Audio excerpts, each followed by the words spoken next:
ரெட்டோ ரெசிபீஸ்ல திருவாதிரை களி எப்படி பண்றதுன்னு பார்க்கலாம். நீங்க முதல் முறையா இந்த களியை பண்றவங்களா இருந்தீங்கன்னா இந்த வீடியோவை கடைசி வரைக்கும் பாருங்க, யூஸ்ஃபுல்லா இருக்கும். இந்த சேனலை இது வரைக்கும் சப்ஸ்கிரைப் பண்ணாதவங்க சப்ஸ்கிரைப் பண்ணிக்கோங்க, பெல் பட்டனையும் பிரஸ் பண்ணிக்கோங்க. இதுக்கு நான் அரை அழாக்கு பச்சரிசி, 1 டேபிள் ஸ்பூன் பாசிப்பருப்பு எடுத்திருக்கேன். ரெண்டுத்தையும் நல்லா வாஷ் பண்ணிட்டு தண்ணியை வடிய போட்டுட்டு அப்படியே ஒரு அரை மணி நேரமா வச்சிருக்கேன். நீங்க இந்த அளவு பண்ணீங்கனாலே 3ல இருந்து 4 பேர் சாப்பிட்ற அளவு இருக்கும். இதுதான் நம்மளால கலர முடியும் ஈஸியா பிகினிங்ல. அரை அழாக்கு பாருங்க.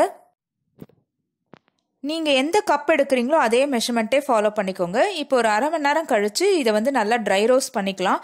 நல்லா கோல்டன் ப்ரௌனா பருப்பும் அரிசியும் மாறி நல்ல வாசனை வர வரைக்கும் நம்ம அதை வறுத்துக்கணும். இப்போ வறுத்துக்கலாம்.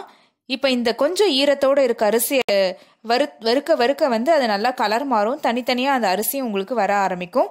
பருப்பும் நல்லா கோல்டன் ப்ரௌனில் இருக்கணும். அப்போ தான் டெக்ஸ்டர் கலர் எல்லாமே கரெக்டாக இருக்கும். ஒரு 5 நிமிஷத்துக்கு அப்புறம் பாருங்க, ஸ்லைட்டாக அது உப்பிருக்கு இந்த அரிசி எல்லாம். இது எல்லாமே நீங்கள் மீடியம் ஃப்ளேமில் வச்சு வறுத்துக்கோங்க. அப்போ நல்ல வாசனையும் வரும். இன்னும் ஒரு 5 நிமிஷம் வறுத்ததுக்கு அப்புறம் பாருங்க, நல்லா ப்ரௌனா கலர் மாறி இருக்கு. அரிசியும் அந்த பருப்பும் நல்லா ப்ரௌனா மாறி இருக்கு. இப்போ ஆஃப் பண்ணிட்டு இதை நல்லா ஆற வச்சிடலாம். இதை உடனே ஒரு தட்டுக்கு மாத்திடுங்க, இல்லைன்னா மேலும் அது கலர் மாறிடும். அந்த சூட்டிலே இருந்தா நல்ல பவுடரா அரைச்சிக்கலாம். இதை ரொம்ப கோர்ஸ் பவுடராகவும் இருக்கக்கூடாது, ஃபைன் பவுடராகவும் இருக்கக்கூடாது. பாருங்க, இந்த திருன்னு இருக்கணும். இந்த கன்சிஸ்டன்சி தான் களி கலர்றதுக்கு கரெக்டாக இருக்கும். சில பேர் மாவாவே அதை அரைச்சிருவாங்க, தோசை மாவு மாதிரி அரைச்சியும் களி கலரலாம். இப்படியும் பண்ணலாம். எந்த கப்பில் நீங்கள் பச்சரிசி எடுத்தீங்களோ அதே கப்புலேயே 2 கப் வெல்லம் எடுத்துக்கோங்க, பொடிச்ச வெல்லம். 1:2 தான் இதுக்கு ஸ்வீட் கரெக்டாக இருக்கும்.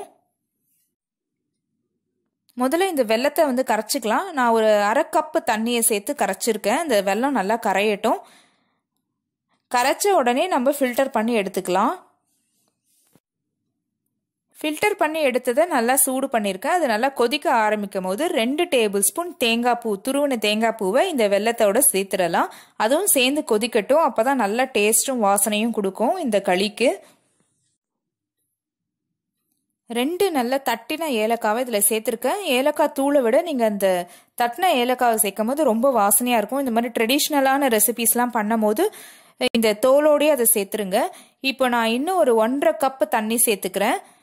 இந்த அளவு கரெக்டாக இருக்கும். நீங்கள் பிகினர்ஸ் எல்லாமே இதே மெஷர்மெண்ட் ஃபாலோ பண்ணிக்கோங்க. எந்த கப்பில் அரிசி எடுத்தீங்களோ அதில் 2.5 கப்புக்கு தண்ணி தேவைப்படும். கொஞ்சம் கொஞ்சமாக சேர்த்துக்கோங்க. ஏலக்காவை சேர்த்ததுக்கு அப்புறம் நல்லா கொதி வந்ததும் இப்போ நம்ம அரைச்சி வச்சிருக்க அந்த களியோட பவுடரை சேர்க்கலாம். இது கை உங்களுக்கு வேகமாக கலரணும், ஆனால் ஸ்லோவாக நீங்கள் பவுடரை ஆட் பண்ணணும். கட்டி உருண்டை இல்லாமல் நல்லா கலரிக்கோங்க. மிக்ஸ் பண்ணிட்டே இருங்க. ஃப்ளேம் ஃபுல் ஃப்ளேமில் தான் இருக்கணும். இதை மூடி போட்டு ஒரு 10 நிமிஷம் நல்லா வேக வச்சிருக்கேன். இப்போ 10 நிமிஷத்துக்கு அப்புறம் பாருங்க, நல்லா கொதிச்சுட்டு இருக்கு. இந்த ஸ்டேஜில் இந்த களியை அப்படியே எடுத்து நீங்கள் குக்கர்லேயும் வேக போடலாம். ஆனால் இந்த மாதிரி தம் கட்டி போட்டால் தான் இதோட டேஸ்ட் ரொம்ப சூப்பராக இருக்கும். இப்போ பாருங்க, நான் மிக்ஸ் பண்ணி பார்க்குறேன். Correct consistency.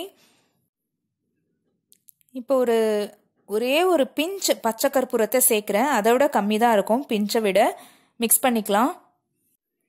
மிக்ஸ் பண்ணிவிட்டு மறுபடியும் ஒரு 10 நிமிஷம் அப்படியே மூடி வச்சுருக்கேன். இது கம்மியான அளவுன்றதுனால இப்படியே வெந்துடும். 10 நிமிஷத்துக்கு அப்புறம் நான் 1 டேபிள் ஸ்பூன் நெய்யில் கொஞ்சம் முந்திரி பருப்பும் திராட்சையும் வறுத்து சேர்த்துருக்கேன். இதை அப்படியே மிக்ஸ் பண்ணிக்கலாம். இதில் நீங்கள் கருப்பு திராட்சை சேர்த்தீங்கன்னா இன்னும் நல்ல டேஸ்ட் கொடுக்கும். பாருங்கள், இப்போ அந்த லிட்டை திறந்ததுமே பச்சை கற்பூரம், நெய், இந்த வெல்லம், இந்த வாசனையெல்லாம் சூப்பராக இருக்குது. நீங்கள் இந்த மாவை அரைக்கிற கன்சிஸ்டன்சி தான் ரொம்ப முக்கியம். ரொம்ப ரவையாக அரைச்சிட்டிங்கன்னா குருணையில் சக்கரை பொங்கல் பண்ண மாதிரி இருக்கும். ஸோ அதை விட நல்லா நைஸாக அரைச்சிக்கணும். இது ரொம்ப ஈஸியான மெத்தட், அதனால தான் இதை சொன்னேன். பிகினர்ஸ் எல்லாம் இன்னைக்கு நீங்கள் செஞ்சு பார்க்கணும்னு நினச்சாலும் இதை செய்யலாம். நீங்கள் இதுவே தோசை மாவு மாதிரி அரைச்சிட்டு அப்புறம் கலர்னீங்கன்னா ஃபர்ஸ்ட் டைம் பண்ணுறவங்களுக்குலாம் கொஞ்சம் கஷ்டமாக இருக்கும். இப்படி முதல்ல ட்ரை பண்ணிக்கோங்க. அதை சர்விங் டிஷ்ஷுக்கு மாற்றிட்டேன். அருமையான களி ரெடி. இந்த திருவாதிரை களி பண்ற வீடியோ உங்களுக்கு பிடிச்சிருந்ததுன்னா லைக் பண்ணுங்க. இதை கண்டிப்பா ட்ரை பண்ணி பார்த்துட்டு கமெண்ட் பண்ணுங்க. சேனலை சப்ஸ்கிரைப் பண்ணிக்கோங்க. பக்கத்தில் இருக்க பெல் பட்டனையும் ஆன் பண்ணிக்கோங்க. தேங்க்யூ.